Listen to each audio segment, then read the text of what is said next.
Welcome, follow me is a Samsung Galaxy Tab S11 Ultra, and today I will show you a couple tweaks and tricks you can do on this device.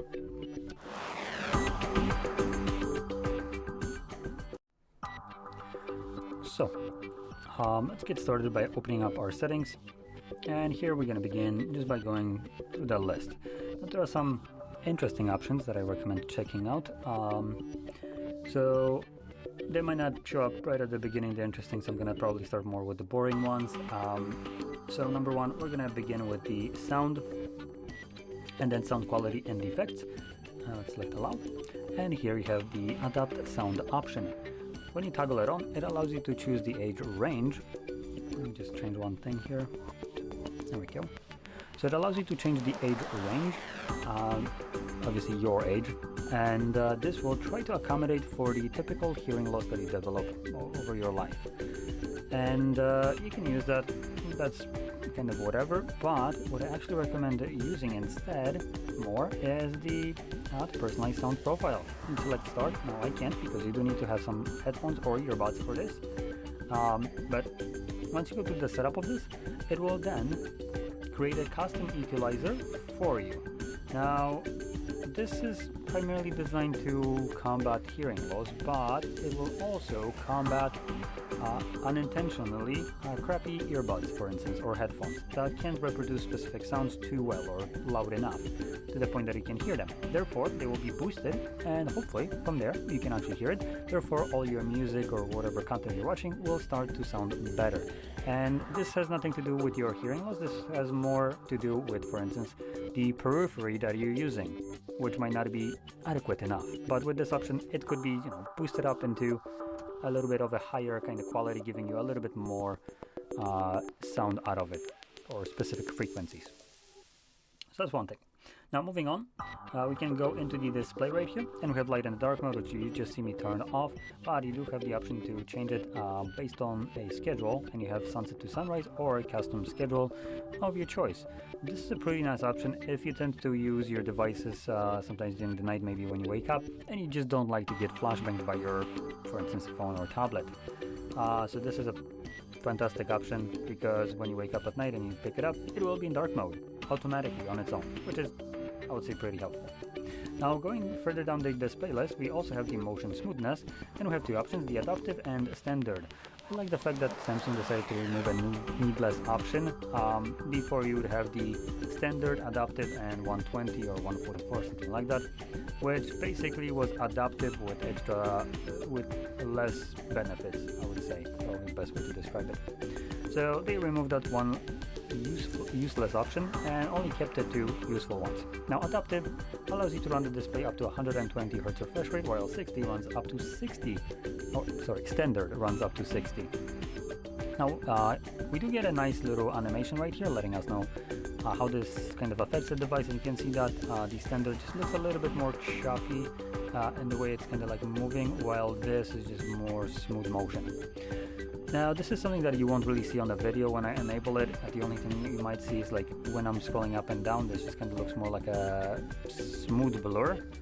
When I select standard, this will start to look a bit more choppy, like it's I don't know how to explain it, but it's barely visible on a recording right here, just because I am actually recording at 60, so you don't actually get to see the full motion range right here of the 120, because the video itself is showing only 60. So anyway, I'm bringing this option up because if you don't see physically when you toggle on between these options and select apply, you don't see any difference when scrolling up and down like this, then you will get a better battery life by selecting standard option, which in this case, just go for it. Now moving on, we also have the screen mode. Here we have the vivid and natural, but I guess Samsung did kind of tone it down a little bit more here, so it's a bit more warmer and pleasant to look at, the natural, which is what it's supposed to do. We also have additional images, so let's see how it affects this. So for the most part, from what I can tell, it's honestly affecting more like a blue light. So if I'm correct, if I do this, yeah, that now almost has no difference.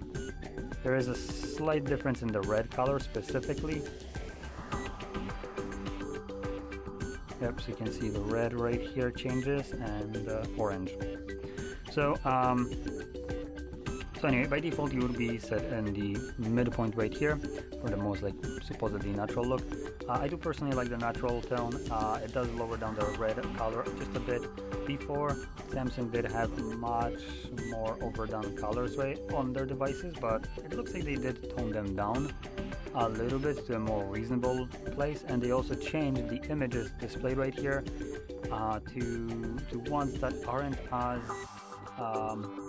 as apparent when colors are just showing a little bit too much vibrancy.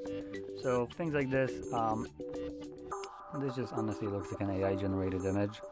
But in any case, you don't really have a concept of how this is supposed to look like.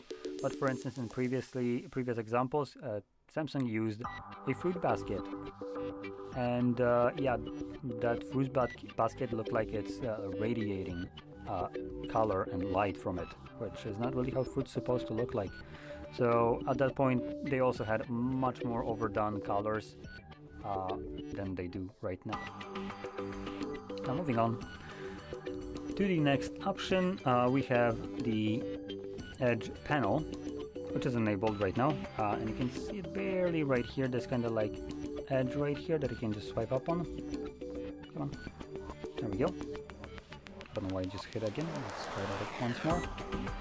Come on. Oh, for God's sakes. Okay, I need to use my fingers apparently. So anyway, here we have our toggles. Now we have a bunch of AI garbage right here.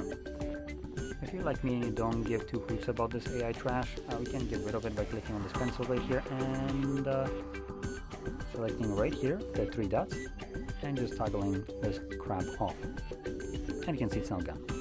Now here we can also add additional applications to this panel,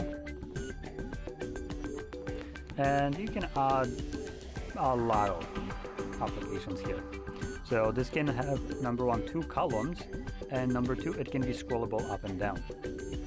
So you do have a pretty extensive list of applications you can have just at a finger swipe. But anyway, going back here, under the panels, we also have the option to add additional panels to this. So we won't only have the apps, but for instance, we can add something like weather, and now you can swipe to the side on it, and you can see it switches to the weather panel. So that's one. Another thing is you can actually download more, though I don't see any options right here. Typically, you would have a Galaxy Store button somewhere here, but I don't know why it's not visible. Could be because the device doesn't have a signed-in Samsung account, but I know that on my device also it doesn't show up, even though I do have a Samsung account signed in. Sometimes it's here, sometimes it doesn't, but nonetheless, you can always access this by just simply going to the actual Galaxy Store and getting it, searching it from there. And they do have, for the most part, paid ones, so it will cost you like $1.99, maybe $2.99, something like that, depending on which one you want. But some of them actually do seem pretty useful, much more than these options right here. Another thing you can do is edit the handle. Handle is this thing. So we can change either the color, how big it is, where it's also positioned by this little slider right here, and how much it protrudes, along with its transparency. I personally like to, at least on my phone, not as much on the tablet itself, but on my phone I like to make this fully transparent, but I set it up where my volume markers are. Now volume markers here are on this device are here, so this is kind of less convenient.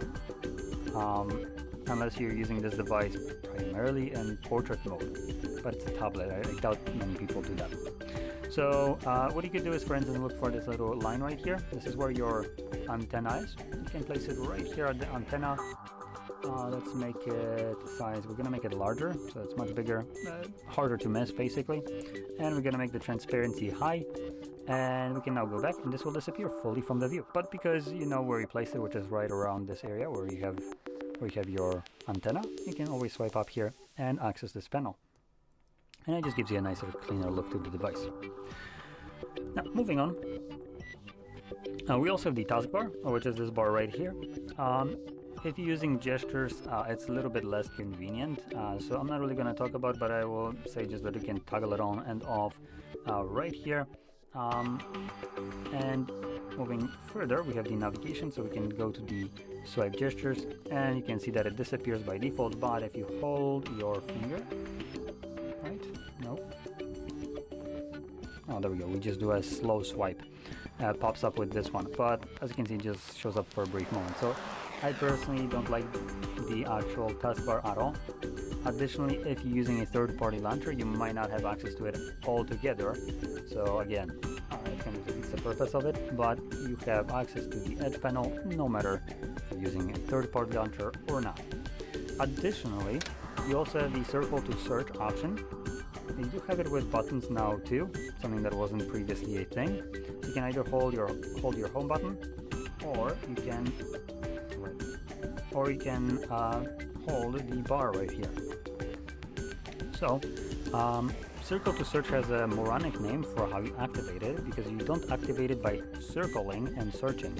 You see, well, I didn't highlight anything here. So you first need to hold it, and then you can circle to search.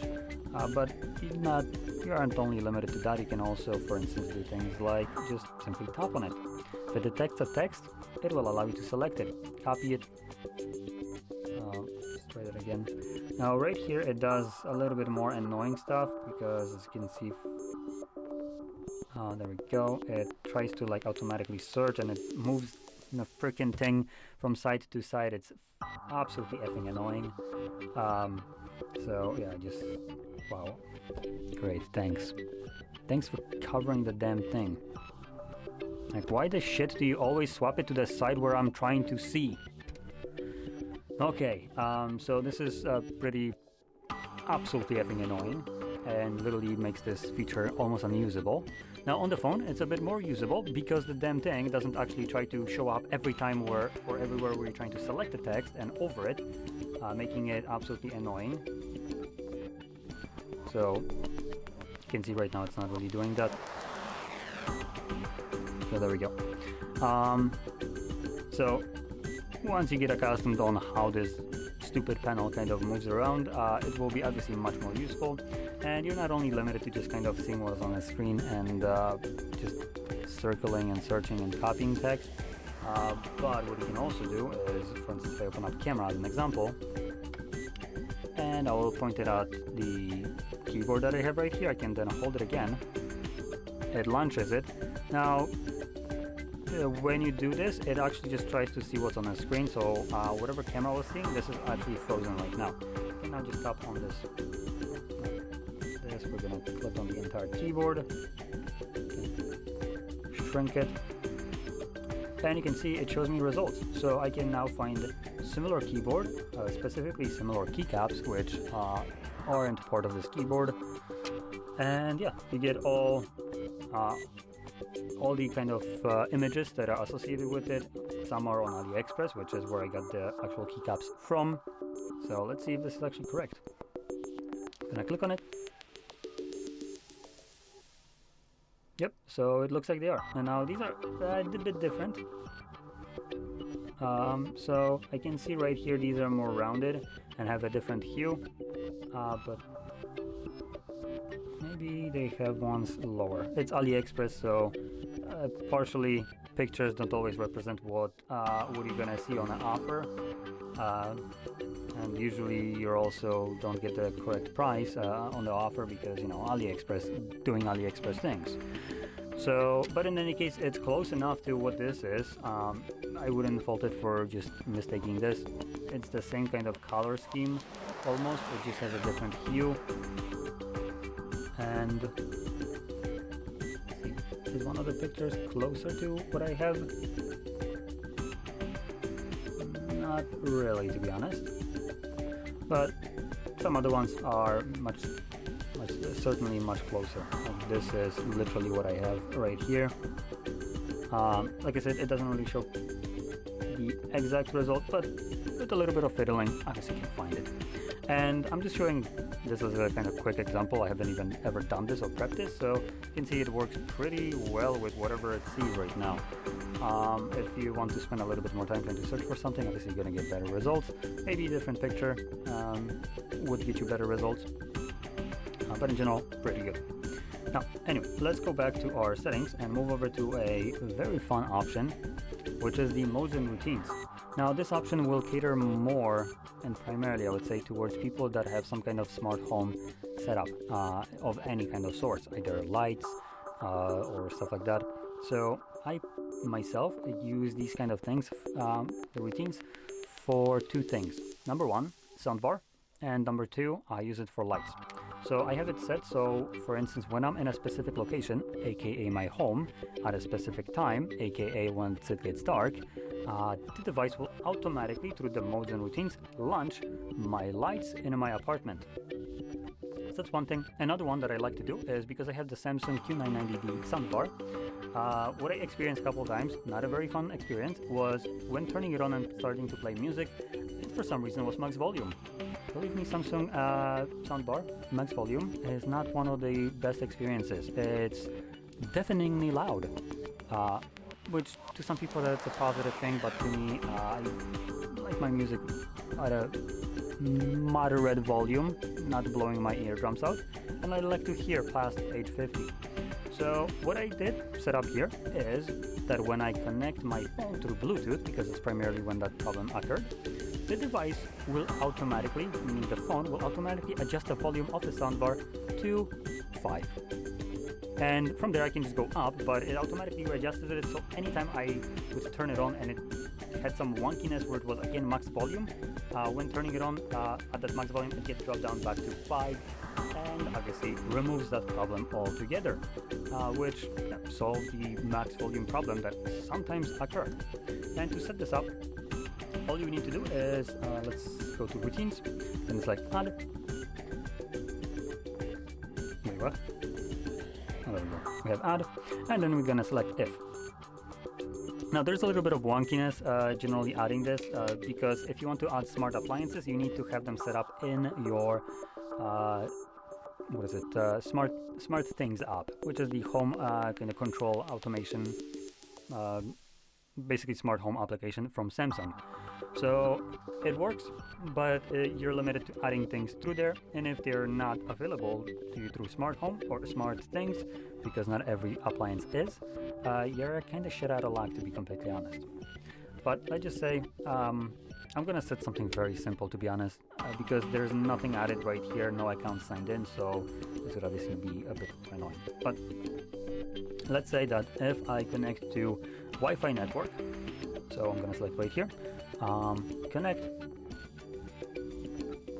we're gonna then select add the network. There we go. So if I connect to this network, which is my work network, my phone will go into the do not disturb mode, let's say. I'm gonna click right here. Here are the smart things controls, by the way, for the smart home appliances, but like I said, there's nothing there for me to add. So from here I can now select it's modes, right? No mode. Nope, that's sleep, so that's not what I want. Let's look for do not disturb mode. There we go, do not disturb, on. So that's one thing that I can do. I'm just gonna not bother changing this. And next thing that we can do is add another one. And again, Wi-Fi network, disconnect from network, this one, done.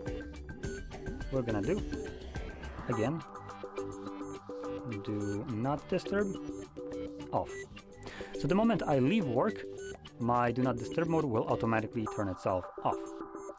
So now we have two different modes on, enabled at the same time, well, set up technically, and only one running. The moment this device disconnects from this network, it will automatically disable also do not disturb mode. So you can see how this kind of automates everything. Now the more time you spend setting a bunch of different things here, the better the results. This has pretty extensive functionality in general. but it is a little bit of a pain to set it up, as it does kind of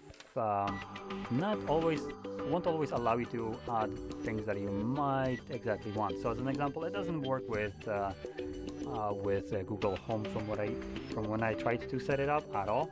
It won't let me access any of the devices there. I haven't tried it in recent time. I did try it the moment I got my S25, but from there maybe they made changes, I don't know. But it didn't allow me back then. So obviously in that sense, I was only forced to be using the Smart Things app, which was much more limiting. But in any case, that basically sums up the things that I want to show you. So if you found this video helpful, don't forget to hit like, subscribe, and thanks for watching.